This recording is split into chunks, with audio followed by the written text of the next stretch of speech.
ഉസ്താദേ സുബഹാ നമസ്കാരം കഴിഞ്ഞിറങ്ങുമ്പോ പാഞ്ഞു വന്ന മിനി ബസ് മരത്തിലേക്ക് വന്നിടിച്ചിട്ട് തകർന്നു പോയി. ആളുകളെല്ലാവരും കൂടി ഓടി വരുമ്പോ മനുഷ്യരെ പുറത്തെടുക്കാൻ കഴിയുന്നില്ല. തൊട്ടടുത്ത് ജോലി ചെയ്ത 2 JCB വിളിച്ചു കൊണ്ടുവന്നിട്ട് തകിട് മുഴുവനും പുറത്തെടുക്കുമ്പോ അതിന്റെ ഉള്ളിൽ കിടന്നിട്ട് 15 വയസ്സുള്ള പൊന്നുമോള് നിലവിളിക്കുകയാണ്. കയ്യിൽ പിടിച്ചു വലിച്ചെടുക്കാൻ പറ്റുന്നില്ല. അവളുടെ അരക്കത്തിന് താഴ്ഭാഗത്തേക്ക് ബസിന്റെ ഉള്ളിൽ അവശിഷ്ടത്തിന് കുടുങ്ങിക്കിടക്കുകയാ.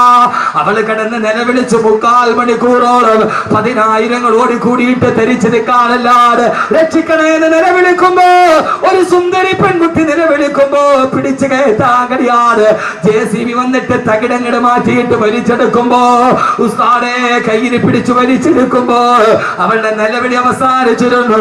വലിച്ചെടുത്തപ്പോ അവളുടെ അരക്ക് മുകളിലോട്ടുള്ള ഭാഗമാണ് വന്നത്, അതിനപ്പുറത്തേക്കുള്ള ഭാഗമില്ല. ബസിന്റെ തകിടിന്റെ ഉള്ളിൽ പെട്ടിട്ട് അരയുടെ ഭാഗത്ത് വെച്ചിട്ട് 2ആയിട്ട് മുറിഞ്ഞു പോയ 15 വയസ്സുള്ള പൊന്നുമോളുടെ 3/4 മണിക്കൂർ മുമ്പ് സ്വപ്നം കണ്ട് നടന്നു പോയവേ അവൾ അതിന്റെ ഇടയിൽ 2 കഷണമായിട്ട് ചിതറിത്തെറിക്കുമ്പോ എന്തേ സഹോദരങ്ങളെ പൊട്ടിച്ചിരിച്ചും കൊണ്ടു നീ നടക്കുന്നു. കബറിൽ കടയിൽ കഫൻ തുണി നിന്നെയും നോക്കുന്നു. ആ ബസ്സിലിരുന്നിട്ട് പാരൽ കോളേജിലേക്ക് പോയ കോളേജ് വിദ്യാർത്ഥിനികളാ സീറ്റിലിരുന്നിട്ട് ആടിയും പാടിയും ചിരിച്ചുകൊണ്ട് നടന്നു പോകുമ്പോ പൊട്ടിച്ചിരിച്ചും കൊണ്ട് നീ നടക്കുന്നു. കടയിൽ കഫൻ തുണി നിന്നെയും നോക്കുന്നു. പൊട്ടിച്ചിരിച്ചുകൊണ്ട് നടന്നു പോകുമ്പോ അടുത്ത കടയിലിരുന്നിട്ട് കഫൻ തുണി നിന്നെ നോക്കി ചിരിക്കുകയാണ്. ചാടിക്കളിക്കുന്നാടുമെന്തറിയുന്നു പൊന്നുമോനെ. കൈ ഈ കുറ്റിയിൽ കെട്ടിയിട്ട് ആട്ടുകുട്ടി കിടന്നിട്ട് ചാടുകയാണ്. ആട്ടുകുട്ടിക്ക് അറിയില്ലല്ലോ അറക്കാരുള്ള അറവുകാരൻ മറുഭാഗത്ത് കത്തിക്ക് മിനിസം കൂട്ടുന്നുണ്ട്. ഇങ്ങനെ ഒരു ആട്ടുകുട്ടിയല്ലേ നീ. ആ മറുഭാഗത്ത് അറവുകാരൻ കത്തിക്ക് മൂർച്ച കൂട്ടുമ്പോ അറിയാതെ ആടിത്തു നിൽക്കുന്ന ആട്ടുകുട്ടിയെ പോലെ ഈ ദുനിയാവിൽ ജീവിക്കുമ്പോ ഈ ദുനിയാവിലെ ഏറ്റവും ഒരു ആഗ്രഹം എന്തായിരിക്കണം? ഞാൻ പറയുന്നു മറ്റൊരാഗ്രഹം ഉണ്ടാവരുത്. ഭാര്യയും മക്കളുമല്ല, പരലോകത്ത് കുടിമാടത്ത് നിന്ന് എഴുന്നേറ്റ് നിൽക്കുമ്പോ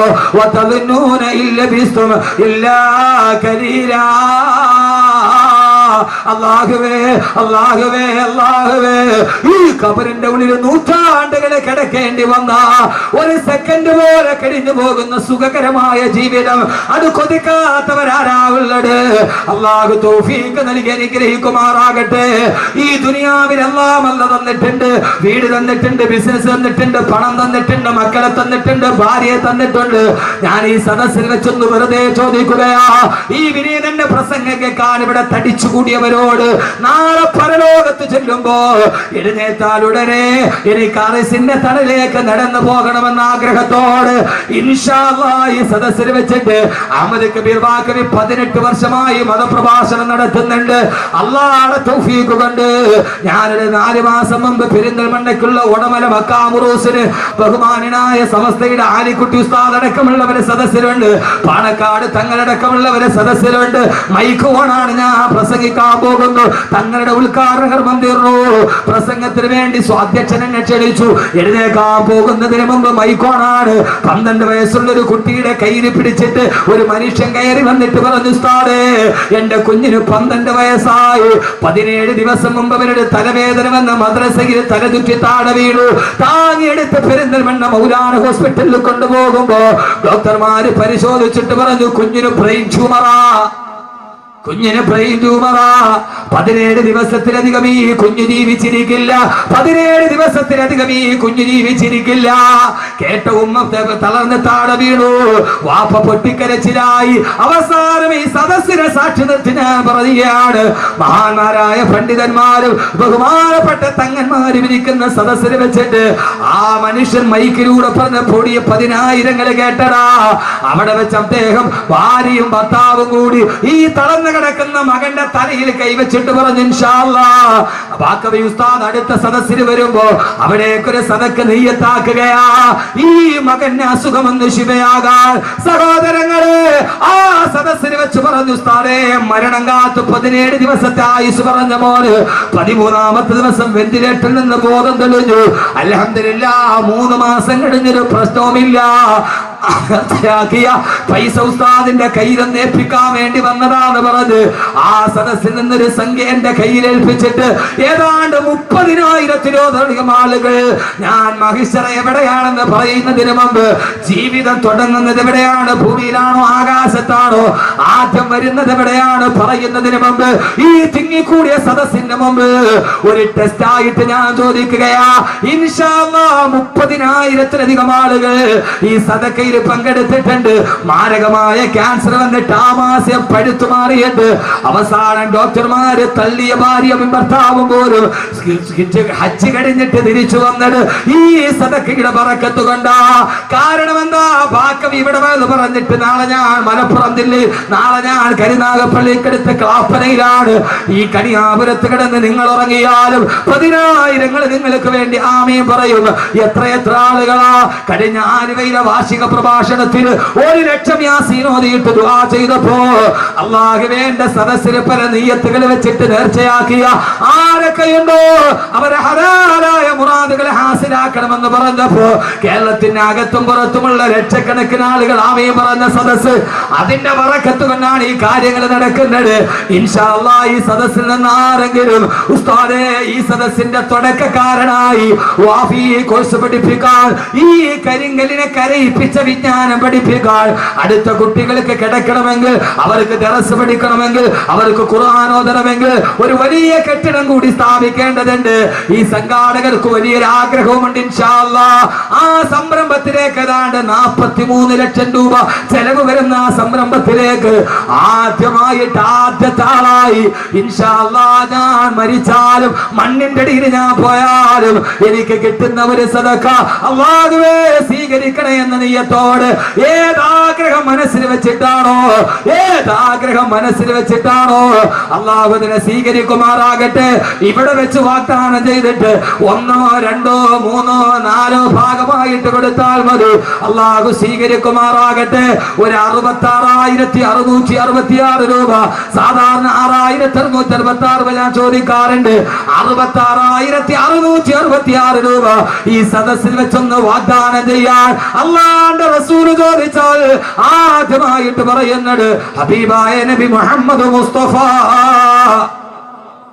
ഹബീബായ നബി മുഹമ്മദ് മുസ്തഫ, ഹബീബായ നബി മുഹമ്മദ് മുസ്തഫ സല്ലല്ലാഹു അലൈഹി വസല്ലം ചോദിച്ചാൽ ആദ്യമായിട്ട് ഒരാൾ പറയും അനയാ റസൂലല്ലാഹ്, ഞാൻ തരാ നബിയേ. ആ സമയത്ത് എഴുന്നേറ്റ് നിൽക്കും ബഹുമാനപ്പെട്ട സയ്യിദുനാ ഉസ്മാൻ ബിൻ അഫ്ഫാൻ റളിയല്ലാഹു തആല അൻഹു. യഹി ഇന്തിഹാ ഹേ, യഹി ഇബ്തിദാ ഹേ, യഹി റാസ്താ ഹേ, യഹി റഹ്റുമാ ഹേ, യഹി ഇബ്തിദാ ഹേ, ഇതാണ് തുടക്കം. യഹി ഇന്തിഹാ ഹേ, ഇവിടെയാണ് ഒടുക്കം. യഹി റാസ്താ ഹേ, ഇതാണ് വഴി, ഇതാണ് പാത, ഇതിലൂടെയാണ് സ്വർഗത്തിന്റെ പാത. ഈ സ്വർഗത്തിന്റെ പാത വെട്ടിത്തെളിച്ച നാളെ ഞാൻ ജനകോടികൾ പരലോകത്ത് പരിഭ്രാന്തിയോടെ നിറഞ്ഞു നിൽക്കുമ്പോ എന്റെ ബുറാക്കിന്റെ മുകളിൽ ഞാൻ കടന്നു വരുമെന്ന്, എന്റെ ബുറാക്കിന്റെ മുകളിൽ ഞാൻ കടന്നു വരുമ്പോ എന്റെ തൊട്ടു മുമ്പിൽ എന്റെ ഒട്ടകപ്പുറത്തുണ്ടാകും എന്റെ പൊന്നുമോള് ബീവി ഫാത്തിമ.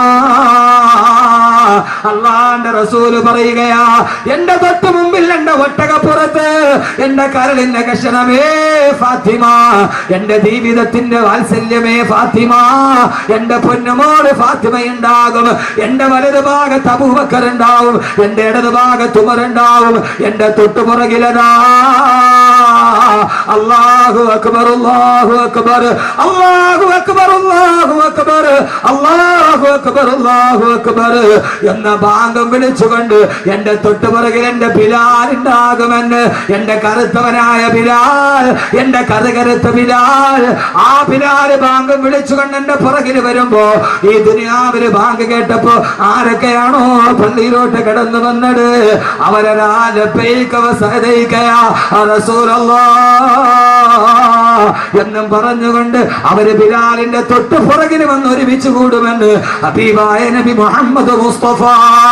വേണ്ടേ ചെറുപ്പക്കാരാ, പച്ച വ്യഭിചാരം പഠിപ്പിച്ച മെസ്സിയുടെ താരാരാധന നടത്തിയ മോഹൻലാൽ മമ്മൂട്ടി ഫാൻസ് അസോസിയേഷൻ പ്രകടിപ്പിച്ച എന്റെ പ്രിയപ്പെട്ട ചെറുപ്പക്കാരാ,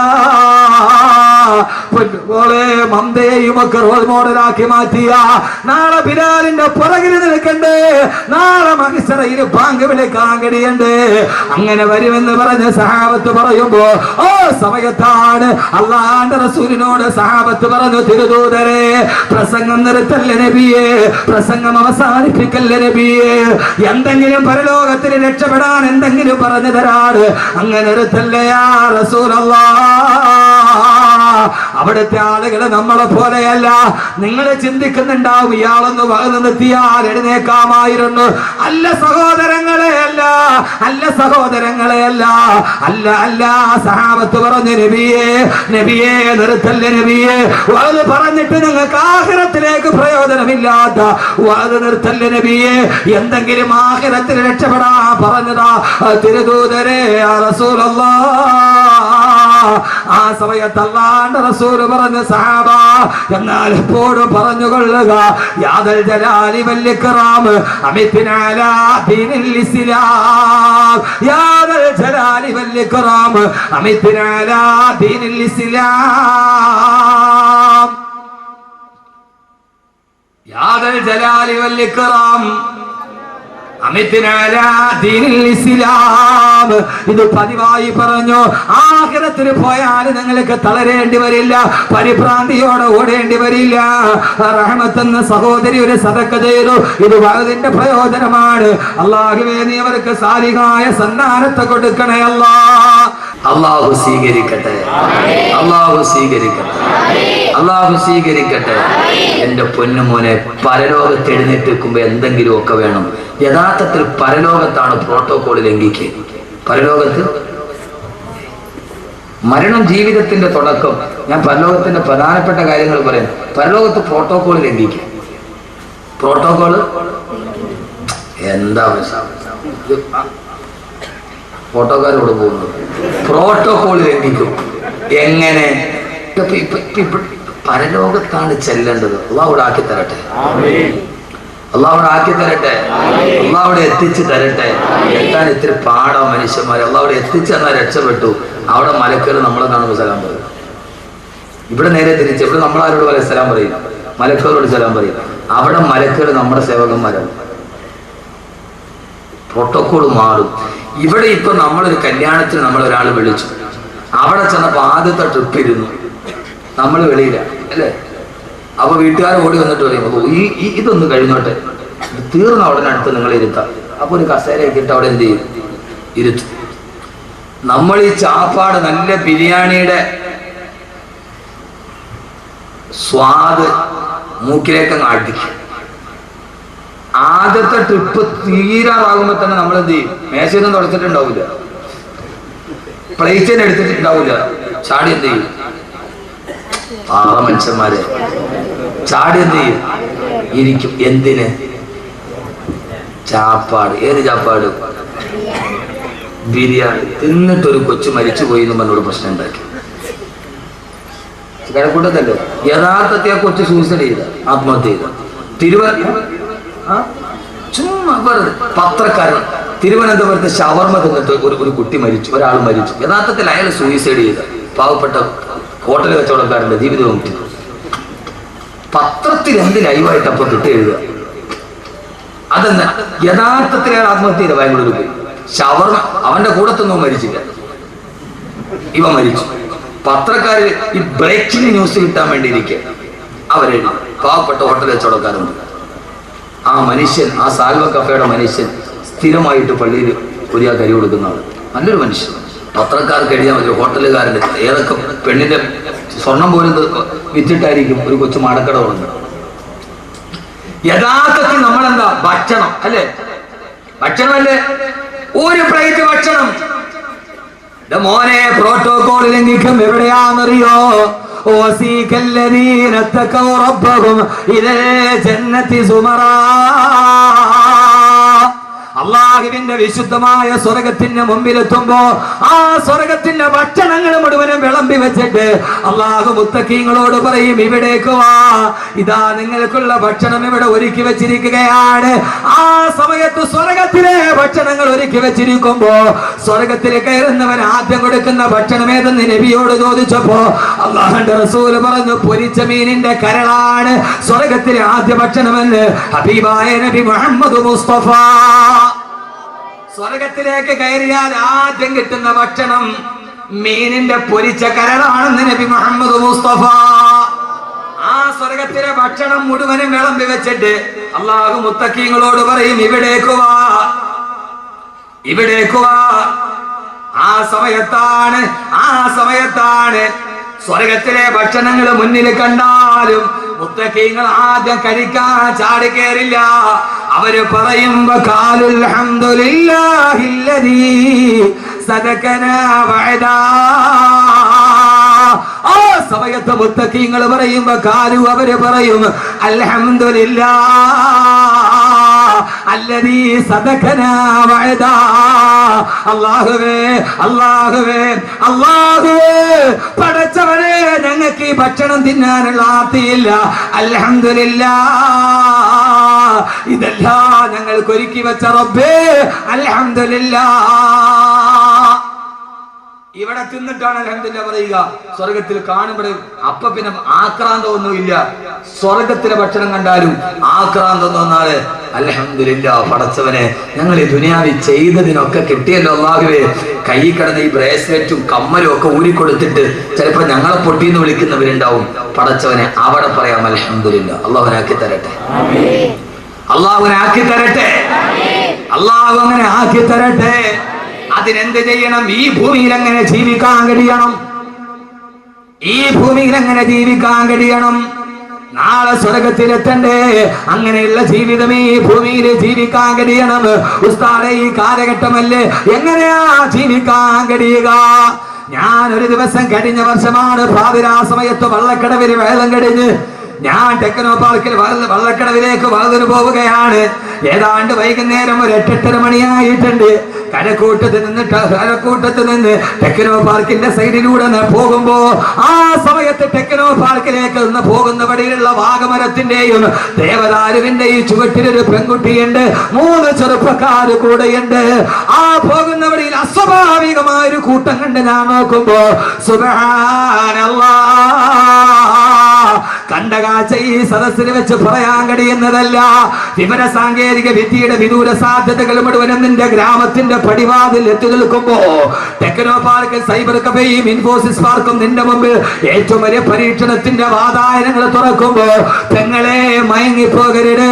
ഏതാണ്ട് 4 നൂറ്റാണ്ട് പഴക്കമുള്ള ഇസ്ലാമിക നാഗരികതയുടെ കളിത്തൊട്ടിൽ ജനിച്ചു വീണിട്ട് എന്റെ പ്രിയപ്പെട്ട പെങ്ങളെ, ഈ ആധുനികതയുടെ വിളിച്ചോട്ടം നിന്നെ പേടിപ്പിക്കരുത്. എന്റെ പ്രിയപ്പെട്ട ചെറുപ്പക്കാരാ, ഈ ദുനിയാവ് നിന്റെ മുമ്പിൽ വന്ന് നിൽക്കുമ്പോ ഈ ദുനിയാവ് നിന്നെ പേടിപ്പിക്കാൻ പാടില്ല. ഇന്നമ ദുനിയാ ഫനാഉ ലൈസ ലിദുനിയാ ഖുബൂർ ഇന്നമ ദുനിയാ കബൈതുൻ നസജതുൽ അൻകബൂർ. ഈ ദുനിയാവ് ചെലന്തിയുടെ വല പോലെയാണ്, ഏത് സമയത്തും